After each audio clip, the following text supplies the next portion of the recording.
आपला परिचय. नमस्कार, माझं नाव निकिता राजेंद्र काळे. माझं शिक्षण बॅचलर ऑफ फार्मसी झालेलं आहे. जिल्हा परिषद व पंचायत समितीच्या निवडणुकीच्या रणधुमाळीमध्ये आपणास शिवसेना पक्षाकडून जिल्हा परिषद उमेदवारी मिळाली, त्याबद्दल काय मत आहे आपलं? मला ही माझे वडील 8-10 वर्ष झाले समाजसेवा करत आलेली आहे. त्यांच्यामुळे ही संधी मिळाली, म्हणून मी सर्वांचे आभार मानते. प्रचारामध्ये जो प्रचार चालू आहे जिल्हा परिषदचा, त्यामध्ये आपले प्रमुख मुद्दे काय आहेत?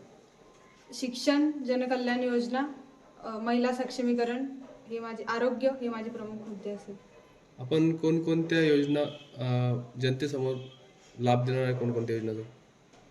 शेतकऱ्यासाठी साहित्य पुरवणे, ते शिक्षण, जनकल्याण योजना आणि आरोग्य हे माझे प्रमुख मुद्दे आहेत.